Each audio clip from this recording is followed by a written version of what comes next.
Hello, everyone. Good afternoon. Hopefully, you're still awake, caffeinated, sugar. Good?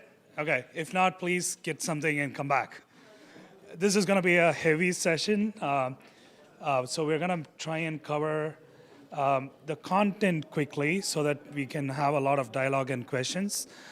This is a case study of how Agile was adopted in the finance and risk groups within a large European financial institution.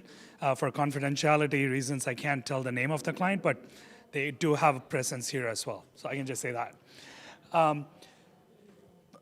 Thanks to all these sponsors, organizers, volunteers for putting to this conference and having me here.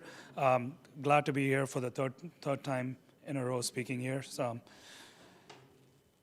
So something quickly about me. I'm Sriram Natesan, go by Shri, from Toronto, Canada. Work with Deloitte, senior manager, helping clients improve agility across their enterprise. So it's less about Agile, but more about agility, which is what this talks about. There's contact info if you want to stay connected, want to ask questions after. I'm happy to chat today or maybe sometime later. But enough about me. So what we're going to talk about today, basically talk about agility in finance and risk groups, and touch upon like how Agile is kind of like going in the market, the trends that we are seeing. And the specific use case is the case study that we're going to talk about, the finance and risk groups in a large European financial institution. And the last one is a quick summary, but then I want to give time for a Q&A, given that I know one person's got like questions, but perhaps the dialogue might stir up more questions. So good so far? You all still want to continue staying here? No regrets so far? Okay, good. So let's start with agility across the enterprise. Agile, as we know, has been successful in technology and ops for operations. When I say operations, like IT operations, over the past 2 decades. Anyone challenge that? Okay. I think that's kind of like the current thing is that while organizations might just be adopting Agile in their technology and ops, it's proven that it can work. It depends on how well you adopt and how much you actually are willing to change. That's a different story, but we know that in the technology and IT operations, Agile is proven to be successful or works well.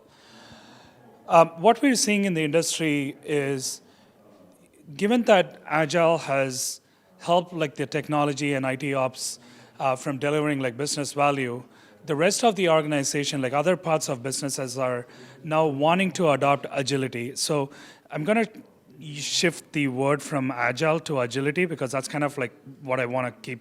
If there's one key takeaway that I want this group to have is it's less about Agile like practices, processes.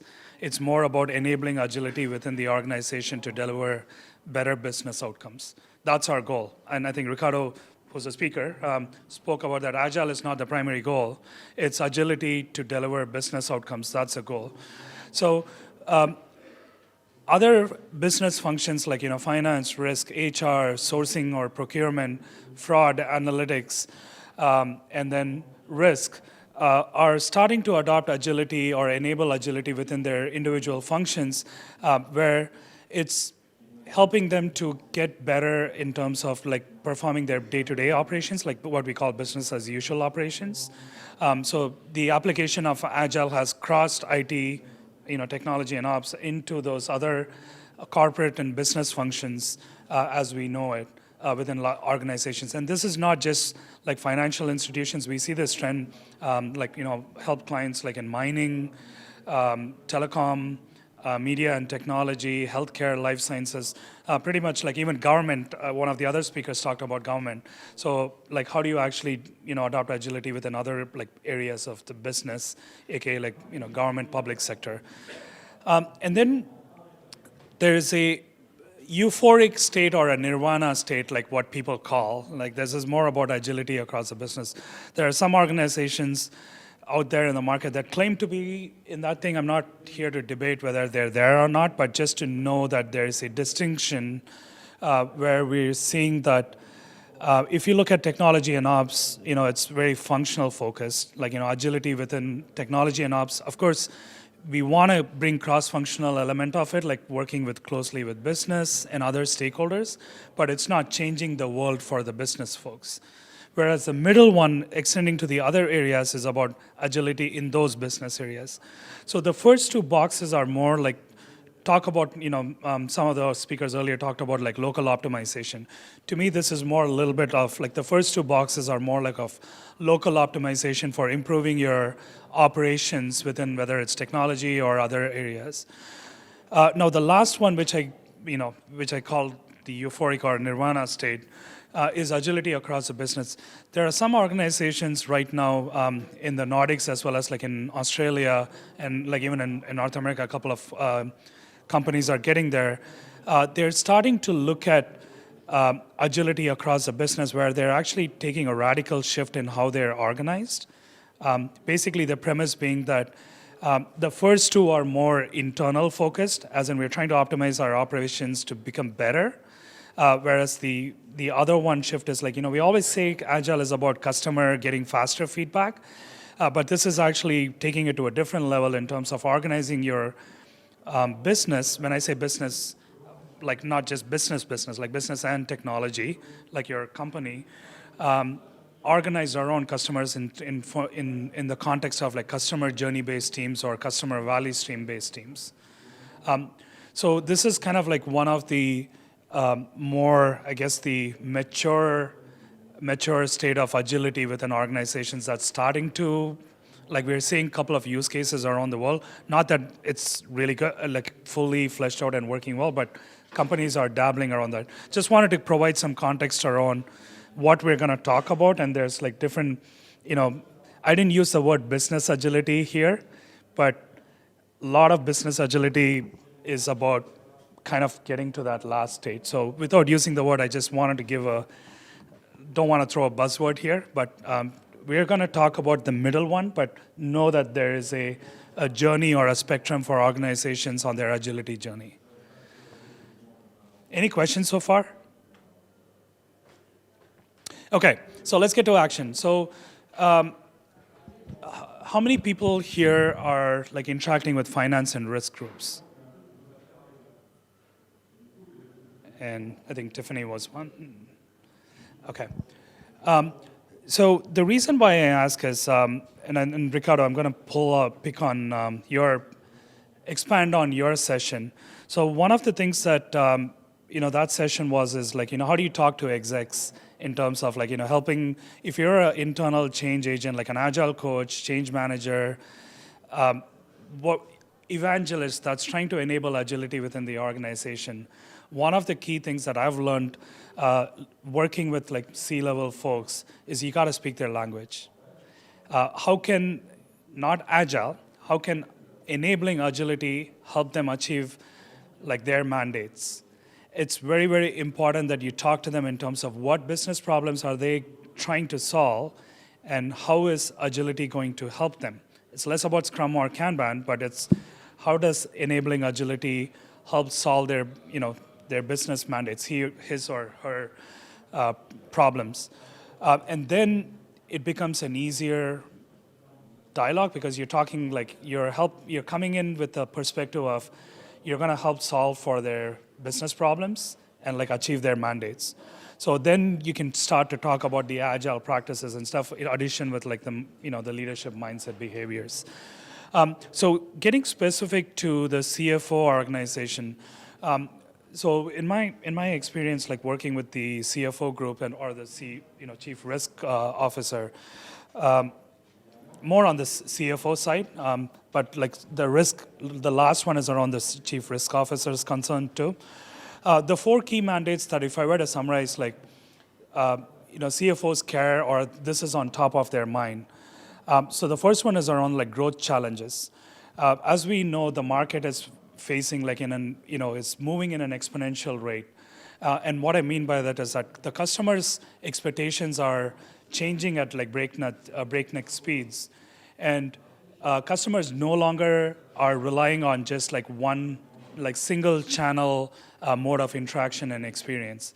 Like, as a customer, I want to have the flexibility to bank using my mobile, like my web app, phone, browser, doesn't matter what it is, my Apple, like watch. So as customers' expectations are changing every day at like rapid speeds, what this poses to the finance group within an organization is the ability to build like scalable and expandable systems that actually support the growth of the business in this omni-channel environment. That was a lot of words. Does that make sense? So the growth challenge is every CFO's challenge today is that like how can they be profitable, run a business and grow like in this omni-channel environment where there's like so much to do. The second one, like just with the whole, I think, global economic climate, there's fear in terms of like where is the market going, especially right now where we are we in an economic downturn? Are we not? Most people say that we are and that we're entering into one. Some countries are actually showing that. But the key part that's important or worries like the the finance groups, the leaders, is the investment, like what they get back on the investment is actually very less than what they did before. This is very tight compressed margins, so they are tasked to find like better creative ways to increase the return on the investment that they're actually making, which is not a lot, especially with the economic downturn. And on top of that, you need to make more money for the little money that you're going to spend. The third one is around the internal pressure. Finance group is not typically looked as a revenue generating function. They're looked at as a cost optimizing like function. So they're always pressured for optimizing costs. Like, how can I cut costs? How can I reduce costs? Make sure that the books look healthy to our investors, stakeholders, everyone, right? Keep everyone happy. That's their job.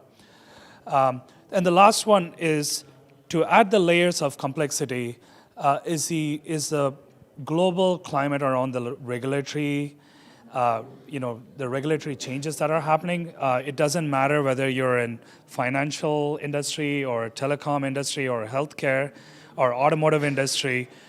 There's always like regulatory changes, and especially these regulatory changes are not easy.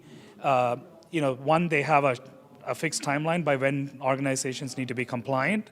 And two, it's not straightforward. I mean, I tried to read it. I'm not an accountant. I don't have finance background. But I just, because I was helping this organization, I was taking a look and I had no idea what that meant. And if this is for me, I guess it's okay. But for people that do this on a day-to-day job, those regulatory requirements are very challenging in terms of interpreting that and articulating what those requirements mean. And how do you actually satisfy those requirements? So these are the four. If you were to talk to a CFO, or someone in the finance organization, and you're trying to help sell agility, so this could be some things that you can pick on or use to say, here, I know these are the concerns that you have. It's not enough if I just tell you what the problems are. So just want to maybe contextualize to say what agility means for this cohort of finance and risk groups. So I talked about scalable and adaptable systems. This is nothing new, but in terms of given that the whole, I was showing around the spectrum of that agility journey, and I talked about Agile across the business where it's all about customers' experience and interactions. So the first point around growth, it's no longer just about scalable and adaptable systems, but it's also actually how do you incorporate new products, markets, as well as keep the customers' preference or interactions and experience intact, or actually making it better. So that's one of the things that it's very important, is that my experience as a customer with a bank should not change whether I do business with them on a mobile phone versus I call them on their customer support line. It should be seamless. It should be similar kind of experience and interaction that I have. Doesn't matter which channel I have. So this poses, like, this is one of the things that a lot of organizations are now trying to cope up with this change of this customer expectation is like, how do you build out adaptable and scalable systems? So not only can I accommodate for the growth of new products and business entities, but also keep in mind like the different customer experience and interaction expectations. The second one was around the using data to generate actionable and customer market insights.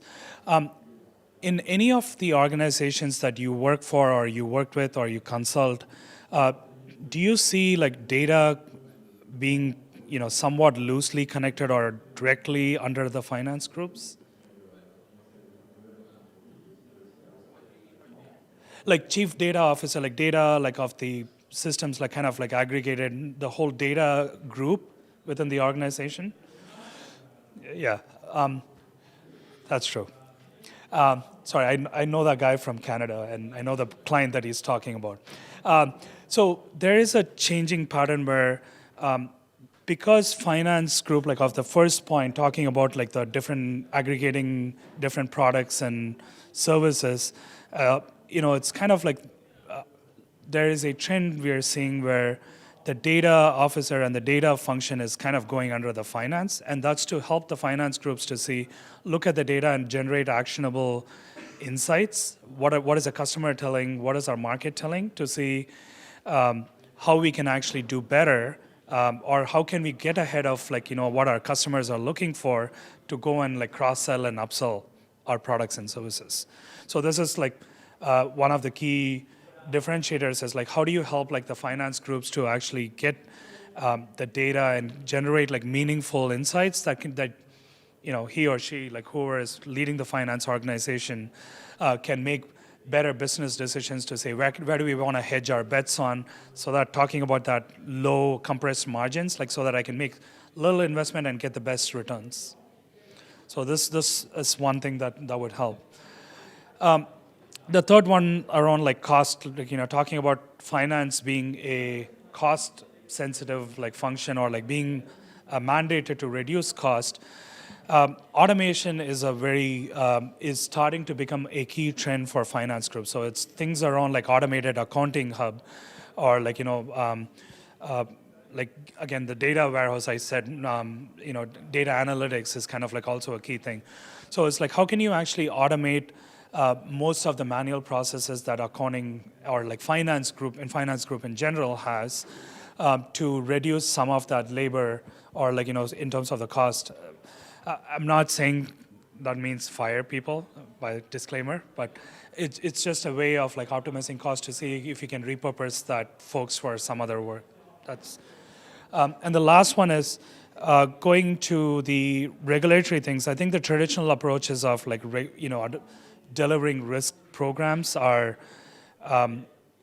is probably more risky, and it's actually is not going to help. So it's probably looking at alternate ways, like agile ways of delivering. So which is kind of going to be more our focus of the talk. So wanted to give you this so that like you have some practical like examples of what agility could mean for this group, so that you can have those discussions. Not going to go into this one, but this is not debatable. It's not very rocket science. Just what do we see is business, like around benefits of agility. This is in case like you're talking to someone and you want to tell them from their perspective how is this going to help. Like less about agile, again more about agility to deliver outcomes. Some things that you can do. So with that said, like let me get into the case study. I'm light on words, so it's going to be me talking. Hopefully that's better. And then let's get started. So the case study, as I mentioned, this is in the context of an IFRS 9 program. How many of you are familiar with IFRS 9? One sad soul? Yeah, okay. So it'll resonate a lot with her, but hopefully you can get the premise of what this is. So IFRS 9 was a new standard that was mandated, and financial institutions had to be compliant with that regulatory global regulatory standard by December 31st, 2017. Correct? Okay.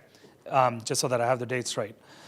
So what that meant is that if financial institutions were not compliant by December 31st, 2017,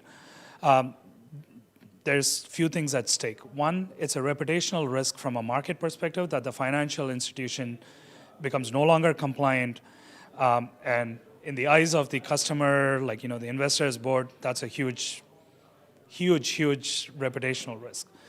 The other one, there's a huge operational risk where financial institutions could lose their license for running that part of the business. Is that right? Okay. So there was a lot at stake for financial institutions going through this regulatory program. So that's the story. Is like, it started as a journey for this organization in mid-2016, and how they actually helped deliver this program. Where did they start? What were some challenges that they encountered?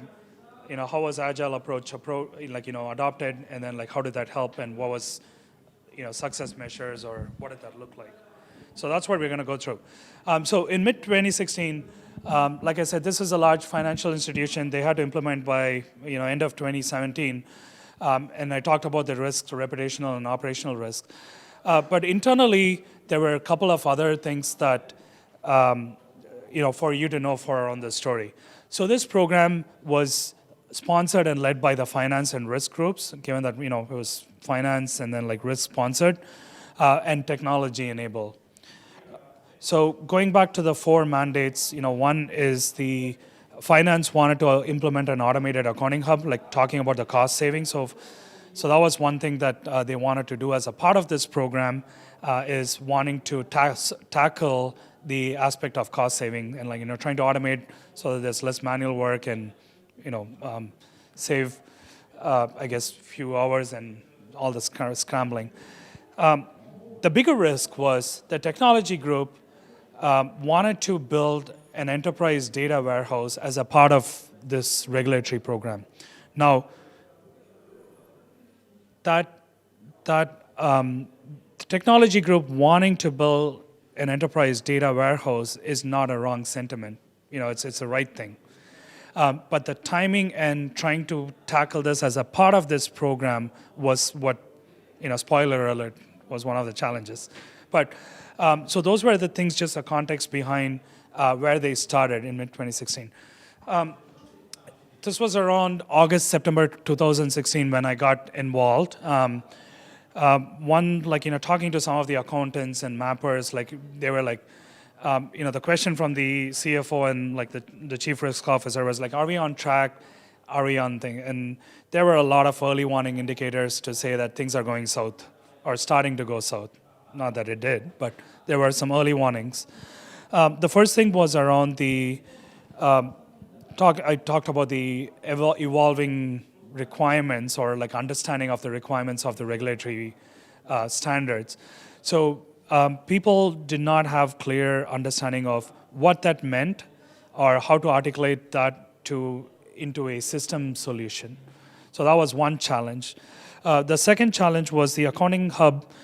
These were accountants, they were not very intimate with the system or technology adoption. So they were very, very apprehensive about the tool, and they spent a lot of time trying to evaluate a bunch of multiple vendors, and that didn't go anywhere. And the last one being the data warehouse. It was interesting because they started in mid-2016, and 2 or 3 months after, technology raised a big red flag right away, saying that they're not going to be able to deliver it on time unless there's a 50 million euro budget or overrun where they needed to add hundreds of people to finish the work. So that's the early warning indicator. Something that we'll come back to this slide when we talk about this, but just look at the bottom. It's probably hard to read from up there. The bottom kind of shows what's the landscape that we were dealing with. So in the simplest way, think about this financial institution having a bunch of businesses, in like retail banking, wealth management, like credit cards, mortgages, like different lines of businesses. And to support these different lines of businesses, they had like different source systems, like technology systems that supported these lines of businesses. Now, in and the solution was like to take all this data, put it into the data warehouse, and then build an accounting hub on top, and like manipulate as in not the wrong way, but like massage and derive the data that you need to report to the regulators, and like post it to the SAP GL, and like send the disclosures, have the disclosures and like reports ready. This was in a simplistic view of what the solution should look like or could look like. And the reason I say this, we'll come back to this slide after. So in September 2016, like I said, one of the things that the CFO and CRO got really panicked about when the early warning indicators came, is that it was fair to realize or assume at that point that traditional planning is not going to help because everyone's saying green except for technology, but no one knows are they on track or not. So this caused a lot of uneasiness. There was a lot of disagreement in terms of what's the priority. And what I mean by that is that at some point, this became more like a technology program of data warehouse, and the regulatory program took a backseat. And rightfully so, there was there was lack of alignment in terms of what are we really trying to do and why is this important. And the functional silos that resulted after this, you had accountants, then you have mappers, then you had like people from the risk, like controllers, you had like IT technology, and then to add on top, like you had like consultants, vendors, different people. And by this time, as I mentioned, the forecasted budget overrun was about like 50 million euros to get back on track. So clearly, they had to do something different. So there was a business case, like status quo was not an option. So here's where actually it helped me, because that scenario was that the path that they were on, they were not going to be successful. So they had to try something different, which was good, because then it helped me come in, and this is where in October 2016, where we actually came up with an idea of perhaps we can try to incorporate or adopt like Agile approach for this whole program. And at the very beginning, it was like more like, oh, you know what, we don't typically talk to each other. Accountants don't talk to mappers, and they don't talk to like data warehouse, like technology people. Why do we need to do Agiles? Because the first thinking was around like, oh, we're going to be going into meetings like stand-ups where it doesn't make sense. So we had to come up with an approach which was pragmatic, which was going to be respectful of the different people, like bring people together when it made sense and leave people like by themselves, like where it made sense. So we'll get into that, how did they organize and operate differently. But this is just to say that in October 2016, when I proposed this idea, like they had that concern, and they, of course the CFO asked, like, how would I, if I didn't adopt this approach, would I know, when would I know, these were the exact words, when would I know if I'm on track and if I'm going to deliver this program on time? I said, like, maybe give us like a couple months to test out like one MVP or before we can say if it's more certainty. And fortunately, that person said, yeah, I got nothing to lose, so it's good. So in January 2016, so between October and January, what happened was, this was more about building the capability aspect of like, training different people in terms of like what agility means for those different groups, like the accountants, the mappers, the risk people, and like, technology, data warehouse, all those people, to make sure they understood what they were getting into and what was the ask of them.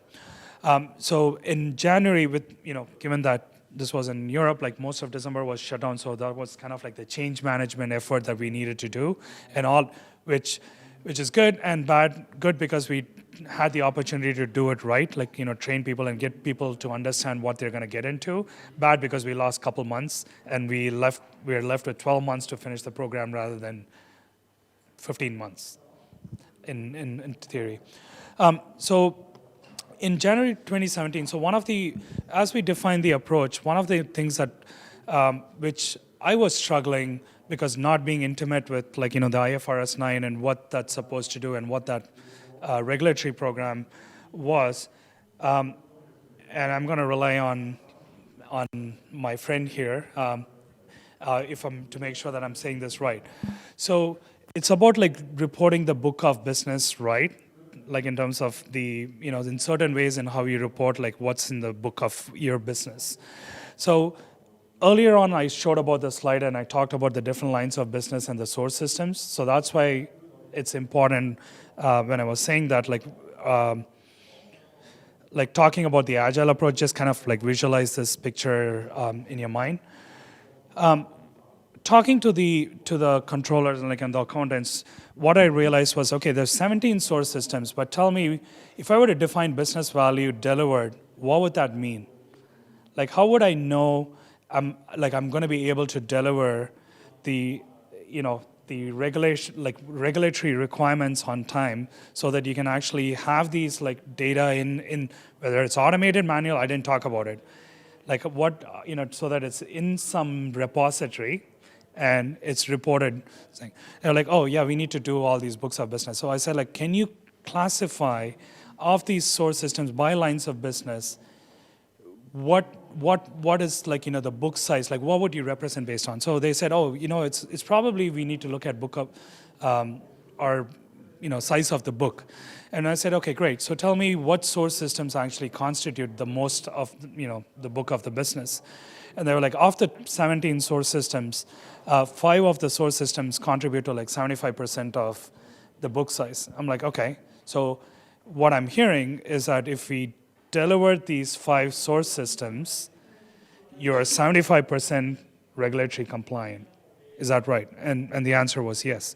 So I said, can we look at delivering that 5 as our first MVP and doing things the right way, as in adopt agility, enable agility, technology enablement, all the good stuff for these 5 source systems, plan with it, as first MVP 1, to do an end-to-end to make sure that you have something that you can report to regulators if you choose to. And they were yeah, no, that's some, at least we get to see something in 2 or 3 months. Yes, let's do it. And so what we came up with is with 4 MVPs for the 17 source systems. And this was, again, the concept of business value was more in terms of the size of the book.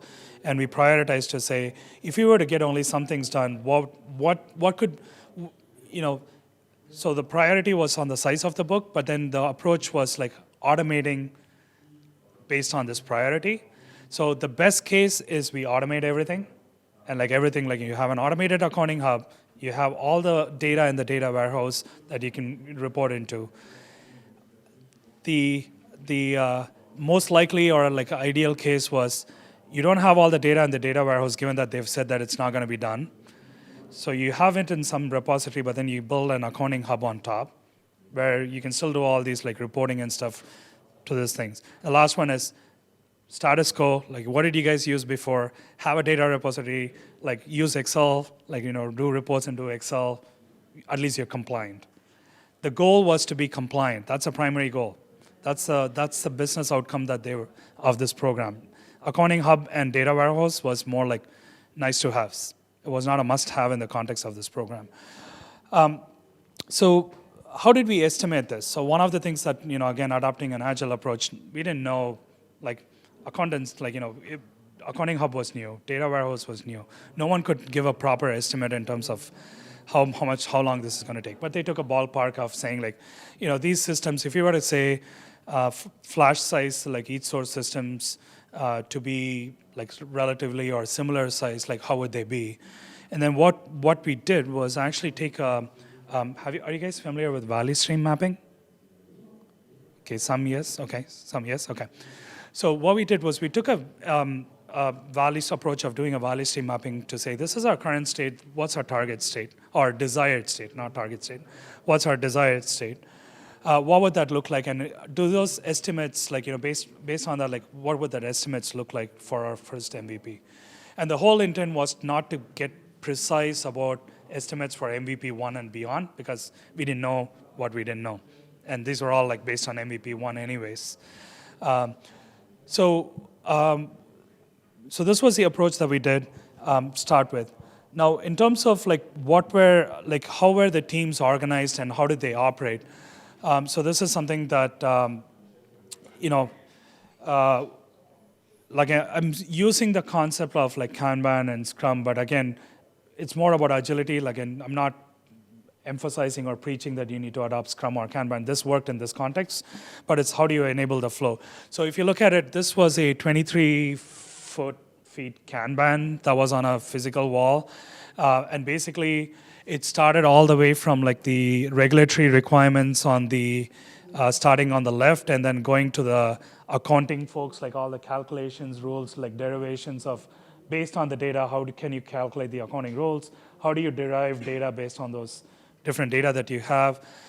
Then like into your data hopper, and then like, data warehouse, so on and so forth, then delivery, testing, and then like all the way into SAP, like reporting disclosures.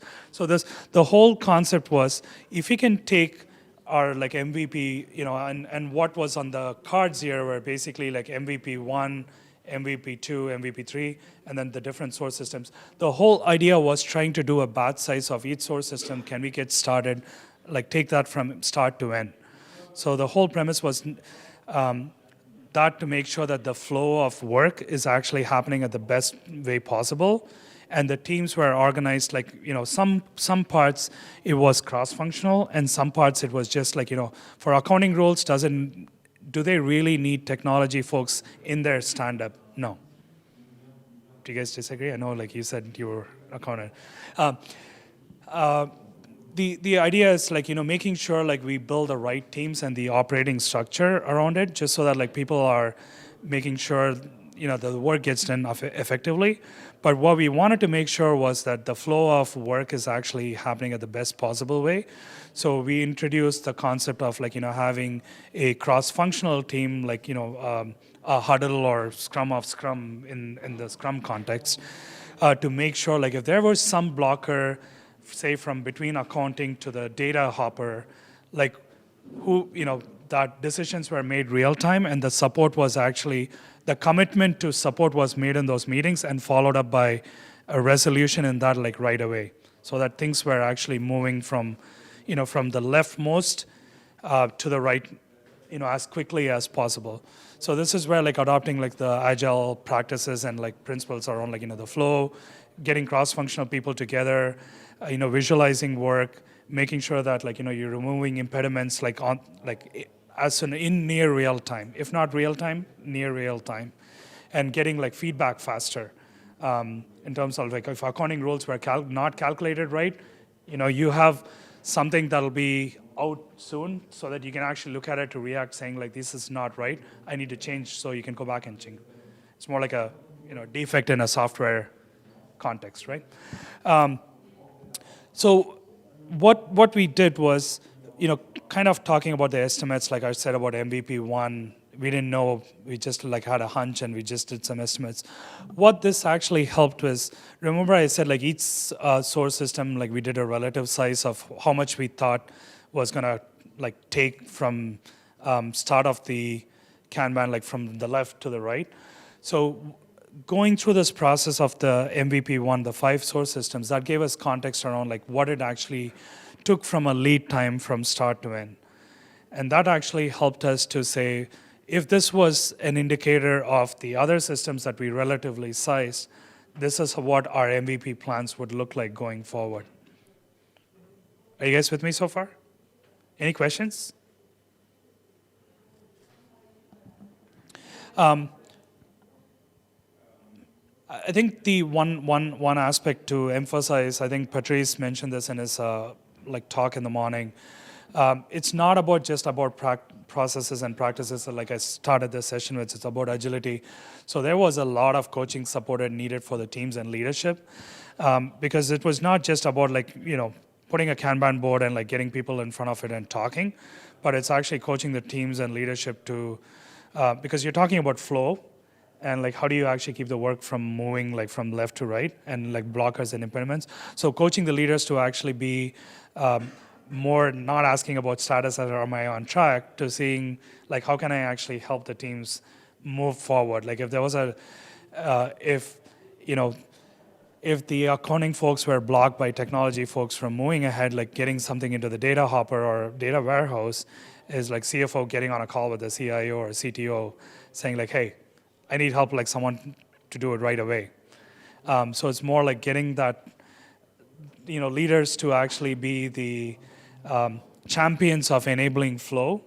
So that was where like most of my time was spent, is actually not coaching the team levels. I was like some of my team members were coaching, but was for me to coach the leadership on not just I didn't talk about Agile much. I didn't talk about Scrum. I didn't talk about Kanban. I needed to use what meant to them, what was relevant to them, what they wanted to hear, what they needed to hear. There was no sugarcoating. So it's like making sure that you're providing a lot of coaching support in terms of helping flow of value. And I think the results would be rewarding, as in this case, is moving to the next slide. Like what this helped was like, just to the punchline.